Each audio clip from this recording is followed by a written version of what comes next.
First of all, can I ask you both, why do you think a gender action plan like this is important for football clubs, Ben?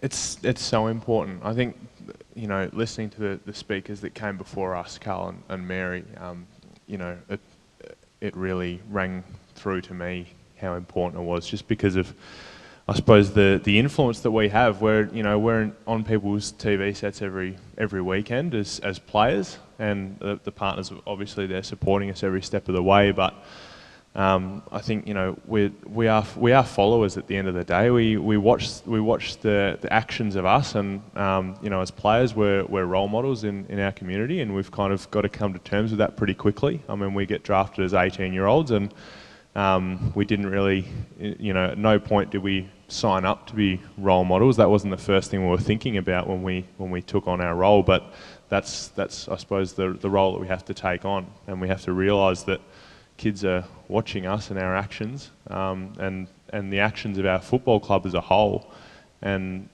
you know, what we do reflects in the community and reflects on other people and their actions. You know, I think one thing that we did a couple of years ago was we went to see Rosie Batty speak, and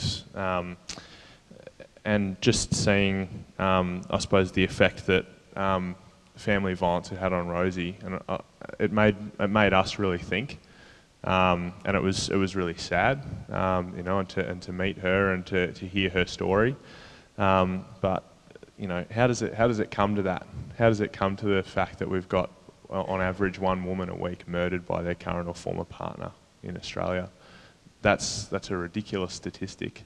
But what it starts with is clubs like ours and organisations like ours taking a stand and going, okay, we're going to be the ones that are going to lead from the front. And I think that's what makes me proud to be a North Melbourne person, is that we've actually put our hand up and said, we need to improve, we need to get better. And that's this plan isn't the end point, it's the starting point. You know, we've put those actions in place, and now it's our job to follow through. It's amazing to hear you talking about we need to do better, and we need to, you know, be the leaders in this, and it's not about playing the game. It's not about the stuff that's happening on the field, it's about the stuff that's happening off the field. And when you spoke about being signed up as an 18-year-old, these are not choices that you make to be a leader, and certainly when you fall in love with someone who plays this game, this is not your choice to be a leader as well. But Hester, you guys were actually important parts of coming up with this action plan. Why was it that you were motivated to do it? We are really excited to be a part of this plan, and to be able to work with the amazing people at North Melbourne on this. It's something that we're so passionate about, and it's something that we're passionate about doing together. You know, North Melbourne is a football club, it's an organisation, and how we hire and train our staff and how we treat our people is very important. And we know that that's important for business success. The more inclusive business is, you know, the better they do, the more hands they have in making decisions, and the better outcomes that occur. But it is also about what you tell to the outside world. It's about what we see when we turn on our TV screens. Do we see women playing with men? What do our sons see? What do our daughters see? And what do we want to be, and how do we want our community, our club, and our society to look, and do we want it to be a place that's inclusive for everybody, and where everybody can be equal and empowered? And I want to see our women and our girls be empowered, but I also want to see our men empowered by this, because we know that gender equality has an effect on men and women.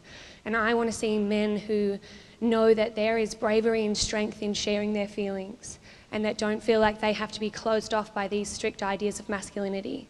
And for women to know that they can run out on the field and they can be tough, and that's a form of beauty. We don't have to obsess over this one way for women and this one way to perform gender.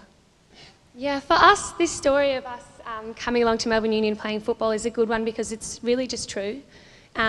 We were so inspired by the AFLW and watching these incredible female athletes, just tough and strong, and we thought, oh, is there anyone else who really wants to give this a go? You know, a bunch of us, we were like, oh, could we just maybe go to a training? Yeah, I think we could. And we just loved it. And It's fantastic as well because, you know, it is a fairly hectic schedule that our partners have in their work lives, and especially with children, it can be hard to organise. So we had a couple of us that wanted to start last year, and a few had children, and we thought, how are we going to work this out? And we were so lucky that North Melbourne had fostered this really strong relationship with the Melbourne Uni football team, because the women at the club understood our schedules and cared that we wanted to be involved. Even if we couldn't make every training because, you know, the boys had to go to an event or something like that, they were so understanding and cared about us being able to get our feet out on the park whenever it was. And the boys came along to take care of the kids, and I think that's a beautiful thing to see. You know, with Jed Anderson, he's always there with the kids at training, and it's so lovely because he's not only a fantastic and strong, tough footballer, he's a beautiful father. And Nikki's not just a wonderful mother, she's a gun. Like, she's looking pretty good on the football field. I think we're really excited about the prospect of having women come into the club, and we've got the $10 million expansion to our facilities, which I think, you know, will actually allow women to access the rooms and have space that is theirs. And you know, I think I speak for all the players in saying that we're really excited, and we've got a couple here today that we're really excited about having the girls come in and play, but we've also got a lot of work to do in terms of you know, how we accept the girls into our group, because it's something that is going to be very new for us, having female players around the club and having access to facilities and things like that. But I think it's a challenge we're all really ready for and ready to take on.